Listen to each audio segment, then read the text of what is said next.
Greetings, everyone. My name is John Gagan. I am the Science and Operations Officer at the National Weather Service office in Milwaukee, Sullivan, Wisconsin. In this particular video, we're going to kind of bring things together and kind of talk about prob messaging just in a forecast process. And this is going to be kind of a free flow video.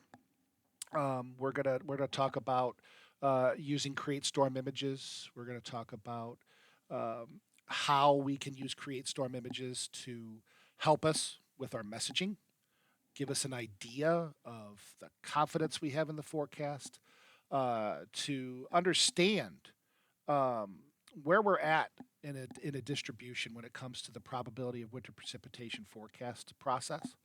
PWPF has really been something that's been run for several years now. So, whether it's been in the background for your office or you've been more engaged with the prob messaging effort over the past few years, it's certainly something that's been at the forefront and it's really been helpful in decision support services. And instead of just thinking of it as something that populates a website, and it certainly does. There's no doubt about that.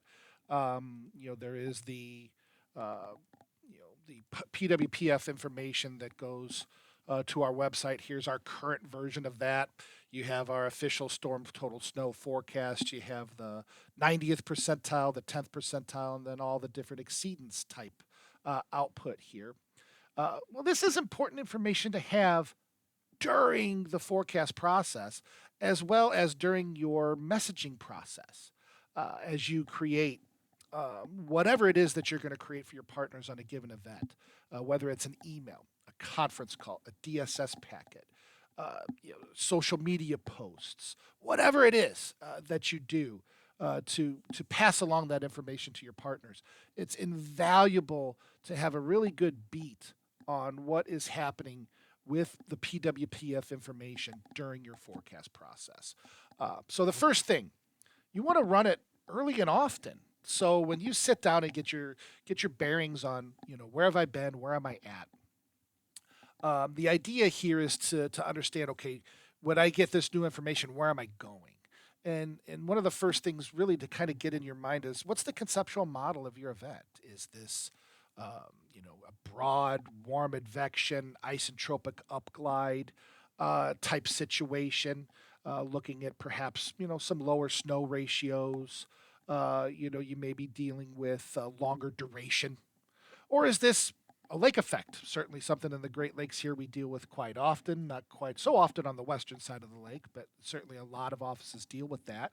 But that presents its own challenges because really the guidance doesn't do as well with lake effect unless it's very high res information and you've got a good influence from, say, things like the HRRR or ARW or NAM nest type models.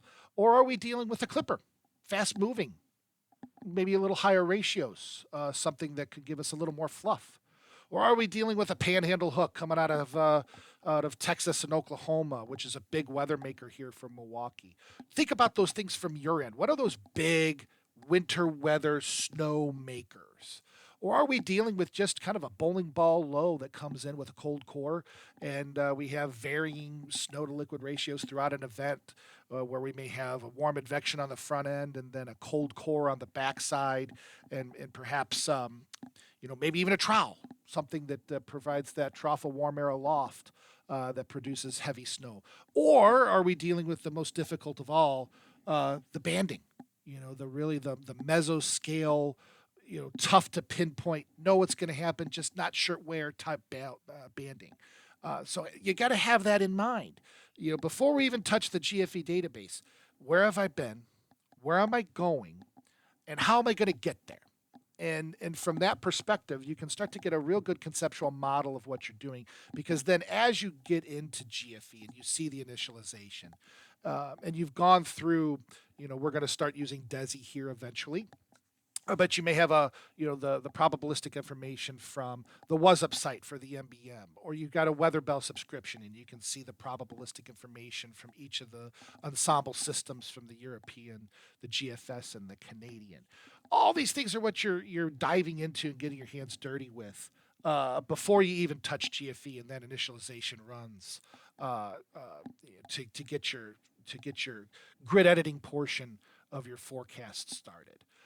So again, you have that. You got to have that conceptual model ideal. You got to know what's changing. Are we looking at it? Is it more confident, less confident? Is it shifting? Have all these ideas because that's what's going to help you provide context from a messaging perspective, and then you can find out how can I use data within GFE, probabilistic information, to help me tell my story. So in this particular case, we're dealing with a really light snow event. So this is not anything major for southern Wisconsin by any stretch of the imagination. But we can go through and we can take a look at our probabilistic information and get a good idea where we're at. So first things first, run create storm images.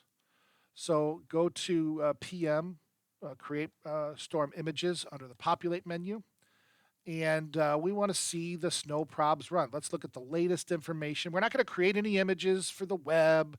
We're not, this is not the final part of the forecast process. We're not even ready to create images for the land for DSS purposes. We're just looking at how the PWPF information looks with our forecast. We're not creating any images. We're going to look at the populate STS probs only, hit OK. And we're going to see in the grid manager, we run our storm total snow, and then it's going to run our probabilistic information. Okay, after getting the system time to run a little bit, here is what we have for our output. So we know where our storm total snow is. We see where the WPC information is at here, second on the list. We can see that they're a little bit more robust than we are. We're a little bit lower with amounts. We can check our 10th, which doesn't have much, our 25th, just a little signal there, which gives you a little pause for concern. So again, about 25%, maybe even a little more than 25% of your output is not really producing any snow for the area. So right away, you're wondering, how confident we are in this forecast. So we're probably looking at something that has some meager confidence. And we've got our snow 50 percentile here, which actually isn't too dissimilar from our forecast. So the storm total forecast a little bit higher than the 50th percentile, especially across the Illinois state line. But for all intents and purposes, with the range of the PWPF information, well within the range. And now you can see on the higher end, you've got 1.5 to maybe 2 inches at the 75th percentile, and just a little bit higher. So again, we're not looking at a major event. We're looking at some warm advection with low pressure passing to our south. Really, the more critical issue is we're going to deal with this first thing Friday morning. So we're looking at the potential impacts for the morning drive, and then through the day we know that we're going to warm up through the mid 30s, maybe even upper 30s, and certainly along the lake that's the case, which is why we have lower amounts there, and we see those lower amounts. So conceptually speaking, we have a lake in the 40s. And it's really tough with those temperatures that are warming through the mid to upper 30s into around 40 degrees, even at the 90th percentile, to get much in the way. So we're really looking at more inland. And then we know we have a decent range from 0 at the 10th and 20th percentile to as much as maybe 2, or in maybe a few isolated spots, as much as 3 inches on our 90th percentile. So again, not a huge range, but it does give us pause for, okay, what is going to be the best way to show this data. So let's go back to what we did on the day shift here, and we're going to show you. This is what was chosen. So they actually went ahead and did the 25th to 75th percentile, and it looks like you've got that up to dusting up to 1 inch over northern parts of the area, very little along the lake. Then this area here, and across the south, a dusting to maybe 2 inches of snow across the state line. Now, it's all in the eye of the beholder. Is that the best way to represent this data? When the data is this compact, there's not much of a range. You have confidence that snow is going to be falling. You're going to get some accumulation. This does you really well. But let's say, for instance, you didn't have this, and you had a range from, say, your 10th percentile was 1 inch to perhaps as much as, say, 8 or 9 inches at the 90th percentile. Well, is that going to be the right way to go about showing the data in your DSS packets and in your messaging? Well, no, obviously not. You've got a problem here. When you have ranges that large, you've got to go in and dive deeper. You got something else that maybe is going to help your cause. Maybe you've got a situation where you need to show two possible outcomes. Maybe you have, with those larger ranges, um, a northern solution and a southern solution. And the 1 inch and that 1 to 8 inch range is more of if the southern solution is right. And if the northern solution is right, that 8 inches is more correct. Well, unfortunately, you can't just go and plug and use. You can't just automatically use an image. You've got to put some thought into this about what's going to represent your forecast the best. And that's when you start to get into situations of using your probabilities of exceedance. So we'll go to snow probs. I think are a little bit lower here. Here we go. So here is the probability of snow greater than 2 inches across the area. So in this particular case, we could choose to show that, but really the chance isn't that high. We're looking at something that's really going to stay compressed in this particular case. However, if again you have those large range events, you have it's something where you have two possible outcomes, maybe even three. The probability of exceedance could really help, and you could do it by this, which is the snow probabilities would show you the number, or you could do it by the exceedance graphics, which show you the yellow, orange, and red, low, medium, or high risk type plots, which is based off the same information that's right here. So the big thing when it comes to probabilistic messaging, when it comes to snow amounts, you have to have a conceptual model of what your system is. You have to know what that system usually does for your area. Is that usually a snowmaker? Is that usually an impact maker? Or is this something that tends to be more marginal? Or is it something that tends to be more wet than white? And have that climatological conscience and check ride, if you will, to make sure that you have a good situational awareness on the type of event you have. And then when it gets down to you dissecting and comparing model output and ensemble output, and you look at all the different things that are at disposal, soon to be DESI, you may look at shift of tails from the European model. You may look at any number of the great ensemble guidance that's out there. You come up with a picture, and as you're a forecaster and then talking with your DSS and messaging partner, how do you tell your story the best? So this is where we go back. We go back to create storm images, and you may have to run it a couple times. So let's go back to our storm total snow. Let's take a look at create storm images again. And we know we've got the storm total snow.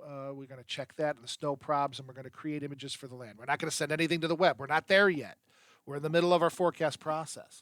We're not done. That's the last step with sending things to the web. So we're going to start to think about things we want to send. So let's go ahead and run this. And you can see we want to populate our probabilities again. So this will take a minute while it populates.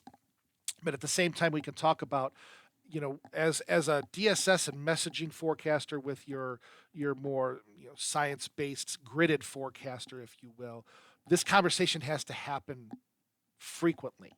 And the more challenging or the more uncertain or the more complex the event, the more that communication needs to be there. And of course, that's a very difficult thing to do when you're on timelines and trying to get things accomplished. But that's why it has to start at the beginning of your shift.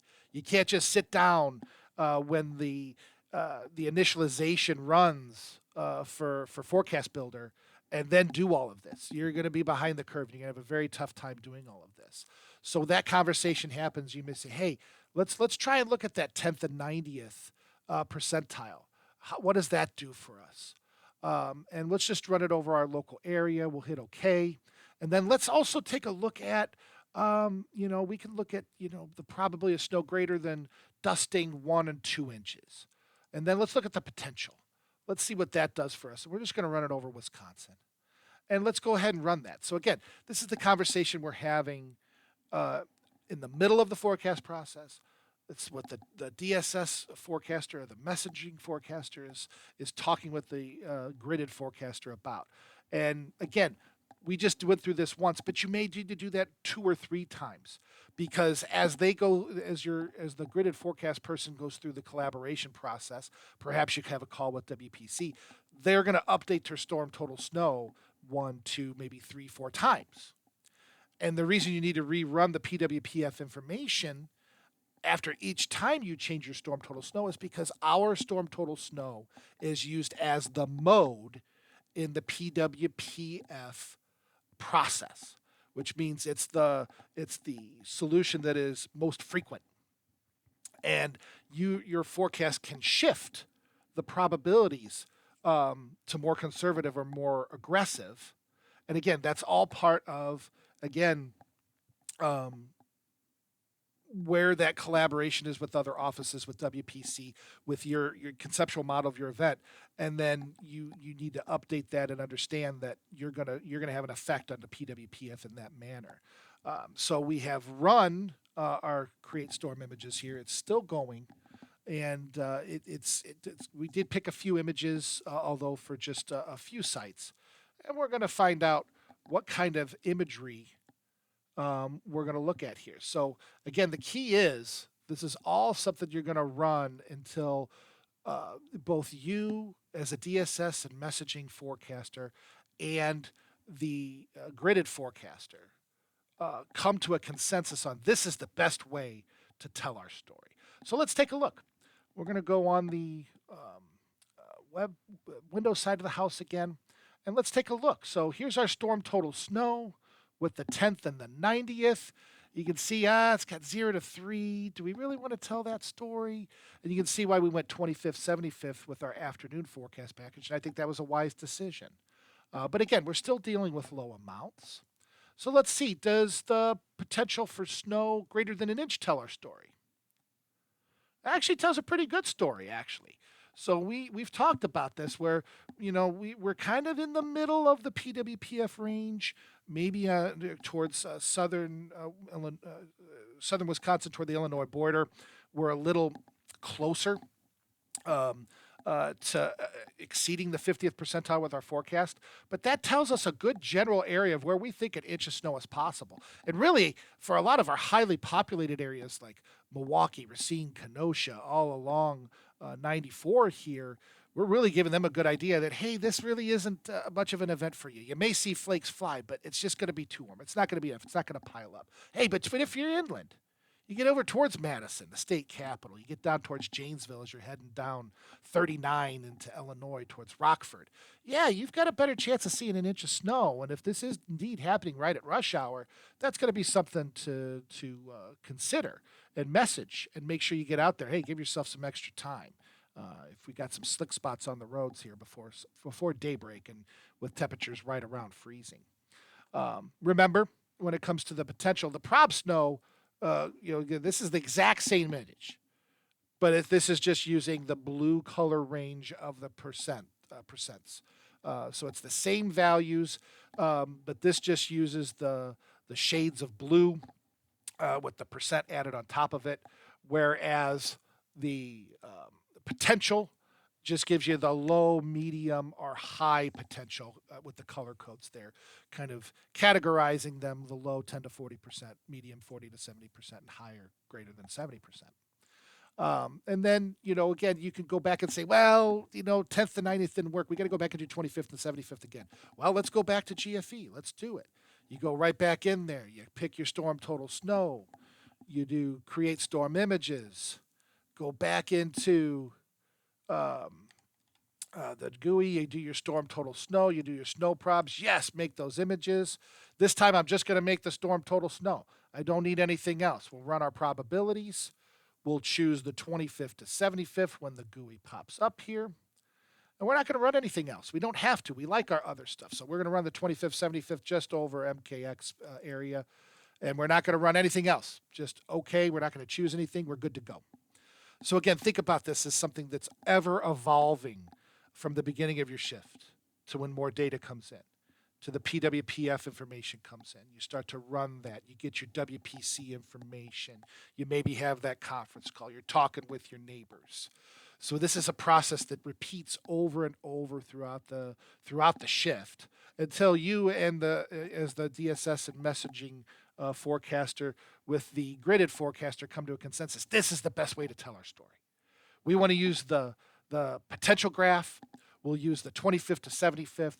We know when our hotspot's going to be. It's going to be right at the daybreak. It's going to be a morning rush hour issue right along the state line. Now we know how to create our weather story. We know the details that we want to show. We know the timing we want to show. We want to show them that's going to warm up during the day. We want to confirm to people that are along the lake, our higher population areas of Milwaukee, Racine, and Kenosha, that they're not going to really be part of this particular event. They're going to be too warm. They're not going to see too much. And we'll go back and show what we did here with the 25th and 75th that's now there. And boom, there you go. So you can kind of get an idea of running through this probabilistic messaging process and how create storm images is a big, big, big part of this, because you can target what images you really need to make. In this particular case, our choices are pretty low. But you can imagine some bigger events where you might get into mixed precipitation. You might have a little bit of a glaze. You might have a little bit of perhaps some sleep production. Where is that going to happen? Those more complex events. That's where you go to your create pod images, right? So let's go back there. Let's go to our create pod images. And there is a separate video on this that steps through this one by one, but you can run your create pod images over this time frame and go in over the MKX area and show the potential for rain, the potential for snow, the potential for sleet or freezing rain, or do a 4-panel of all four. And you could do it either with the forecast or the national blend of models. So you can use the probabilities from the MBM to message. And that's a great addition to what we can do with prob messaging in GFE.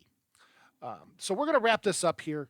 I know this was a bit of a kind of a live stream type situation, but the idea here is to come up with how prob messaging can help you in the forecast process. It can help you frame your DSS and your messaging. What is your story? What graphics do we have at our disposal? And remember, I'll show this real quick. I want to bring up Create Storm Images one more time. If you get into really, really complex situations and you don't want to show the 10th to 90th, the 25th to 75th, or even the NWS color range, you don't want to show the color by range. You've got 2 or 3 potential outcomes. You have at your disposal the opportunity to show no samples. And then you can augment right here. There's your no samples. Show your no samples here. And we'll click OK and have this run. And you can show without any samples over the top of it, you may be able to take that image and do an outcome 1 or an outcome 2 or a possibility 1 or a possibility 2. And that's a great way to give you as a forecaster more control over your messaging. Unfortunately, there's just going to be some events where you're not going to be able to image your way out of it. It's too complex. You're going to have to find multiple ways and multiple means to explain this. Anytime you get those mixed precipitation events, the complexity in trying to message that increases substantially. And so you want multiple things at your disposal to help you tell that story. Well, when you're in that big ranges situation of a storm total snow and nothing's really working for you, and none of those other choices are working for you, a great way to go about doing this is doing the no samples. And here is what it looks like.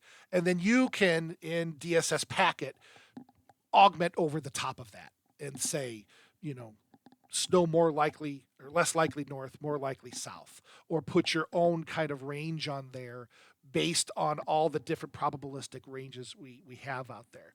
Again, there's times where you're going to have to be nimble and you're going to have to innovate. because just the default settings sometimes aren't going to be the best for you. But that conversation that you're constantly having between the gridded forecaster and the DSS messaging forecaster, that's what's really going to drive things. And you can create images one by one or select times or select periods and really come up together with what tells that story the best. And that's what prob messaging is all about. We want to use all the data that's at our disposal. We want to use that ensemble information, that probabilistic information, to enhance what we're telling our partners. And what probability of the PWPF, the probability of winter precipitation forecast output does, is that provides you many different avenues to make that happen, whether it's through exceedance, whether it's through potential, whether it's through ranges, or whether it's through just an image like this that doesn't have anything at the sample points, and you have the opportunity to augment that over the top. And finally, just want to wrap up really quick here. I appreciate your attention. Prob messaging's been going on for several years, and there is a great effort, and there's great support with Central Region Prob Messaging Group. So please do not hesitate to reach out to myself, Jerry Wiedenfeld, Phil Schumacher. I believe we still have the Prob Messaging email, the group email, cr.probmessaging. Send something to that. We're very willing to sit down with you all if you have questions. If you're not sure about something, you're not sold on it, it's totally understandable. We want to be able to help you, whether it's forecaster by forecaster or office by office, because we really want you to be able to use this information because it's only going to be more complex. We're only going to get more data. We're only going to get more ways to use this data. So the more we can share, the more that we can help you. Please let us know. Thank you for your attention. Have a good day.